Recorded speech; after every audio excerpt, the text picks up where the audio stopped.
From casual to considered. This episode is about making the shift to a better way of capturing video. You're watching the Considered video series on the Izoard Photo video channel.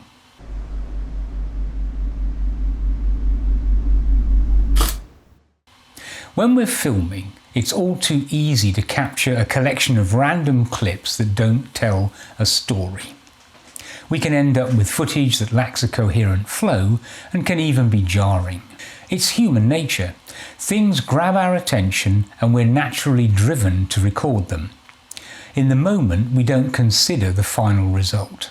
So how can we avoid our natural instincts and capture better footage?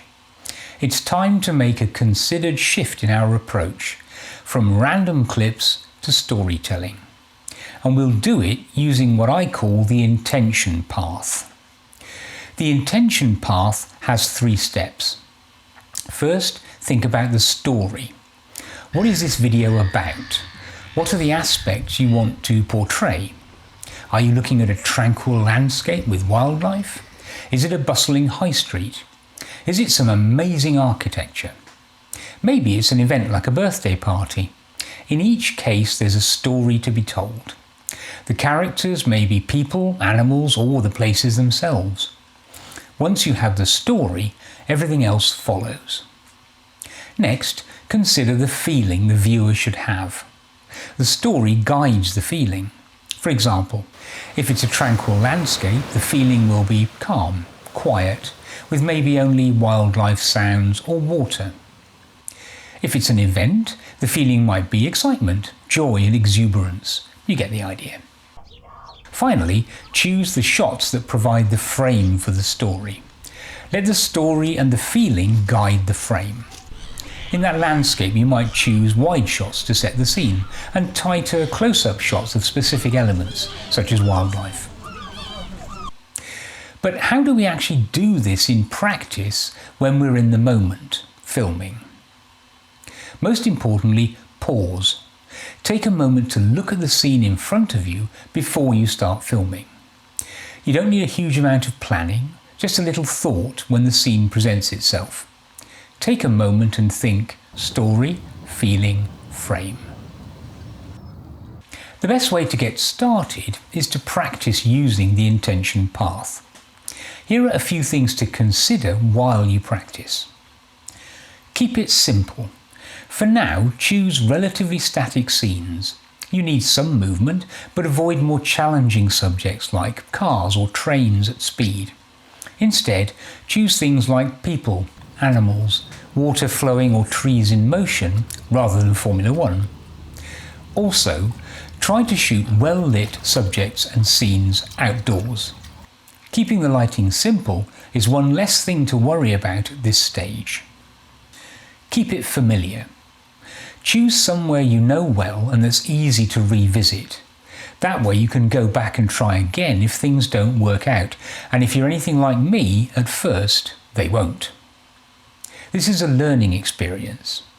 Your local town, a nearby attraction, or something you do regularly, like taking the dog for a walk, could all be perfect opportunities to practice your technique. Keep it automatic.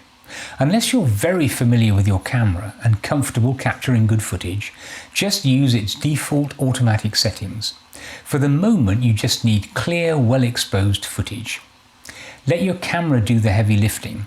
That way you can concentrate on what to capture rather than on how to capture it. We'll cover why you might want to use specific camera settings later in the series. Most cameras and phones will give you options on resolution and frame rate. For now, leaving these at their default values is absolutely fine. You can use any video resolution that your camera or phone app supports. Just remember that with higher resolutions and higher frame rates come larger video files. So it might be a good idea to start with around Full HD, that's 1080p resolution, and 25 to 30 frames per second while you're practicing. But if your camera doesn't offer that, don't worry, use what you have. Keep still. Keep your camera still during each shot. Good camera moves are deceptively difficult to do well. We'll cover those later in the series, but for now static is best. If your camera or phone offers stabilization or anti-shake, switch it on. Keep recording. Hold each shot a little longer than feels enough. We often have a tendency to stop too soon. Having a little more footage often helps in the edit. Keep practicing. It's worth spending time practicing. You want to be comfortable with the approach before that important wedding, once-in-a-lifetime holiday or special anniversary. In summary, keep it simple, keep it familiar, keep it automatic, keep still, keep recording and keep practicing. Let's look at a specific example from my local city. This footage is from a walk around Winchester Cathedral. The story is the cathedral and the people around it. The feeling is of amazing architecture, but in a peaceful setting. Everything is calm and the light is beautiful. The frame uses one of the most common approaches for this kind of subject. It's based on a series of clips that start wide to set context and then move in closer. At the end, wider shots complete the sequence. The first clip is a wide shot. The person walking towards the cathedral draws us in. The second clip is another wide shot, but this time from a low level, using the daffodils as the subject and the cathedral as a backdrop.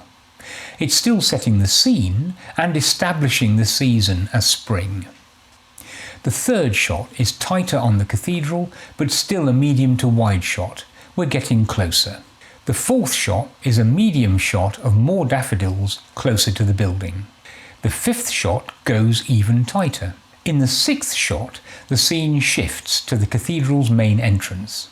The seventh and eighth shots home in on the main door itself. The ninth shot is tight on the memorial, with the main entrance as background. We're starting to move away. The 10th shot is wider still, showing the main window on the west end of the building. The final shot is another wider shot of the cathedral entrance and rounds off the sequence. Let's look at the final result.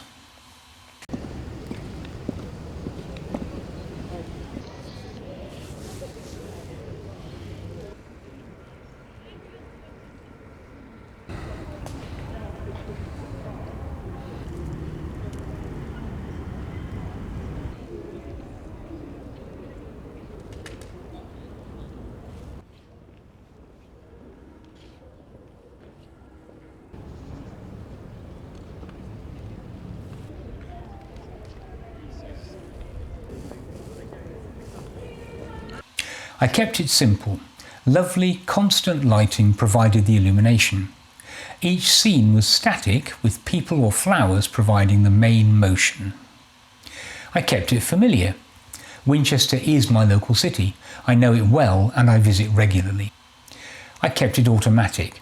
I let the camera on my phone do the work, just choosing to shoot in 4K resolution and 25 frames per second. That actually caused a problem in some of the shots. Did you spot it? I kept it still. I switched on stabilization and held my phone as still as I could. I kept recording. I held each shot longer than felt comfortable. Even with stabilization on, there was a little camera motion. In the edit, I was able to choose the best section from each clip because of that extra length I'd captured.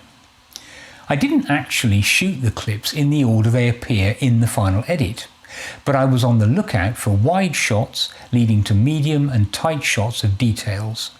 During the edit, I chose what I thought was the best order to tell the story. Now you might feel that those clips could have been put together differently. You might prefer a different sequence, or you might have chosen to leave out some of the material. That's absolutely fine. You don't have to agree with my edit. That's where you express your own creativity. If you have a different view, you've already started your journey to becoming a better filmmaker. There are many ways to tell a story. Some stories come with their own timeline. A walk will have a beginning and an end and a natural sequence of scenes that you might choose to capture along the way. Events are similar. People arrive, things happen, people leave. The timeline itself could be the basis of the frame of the video. Whatever that frame is, the intention path will help guide you to support the feeling and the story. Remember, story, feeling, frame. Oh, and that problem that I mentioned that affects the footage? In some of the clips, there are artificial lights that are flickering. That's caused by the mains electricity frequency here in the UK being close to a multiple of my chosen frame rate. This is one of the reasons for using particular frame rates when filming.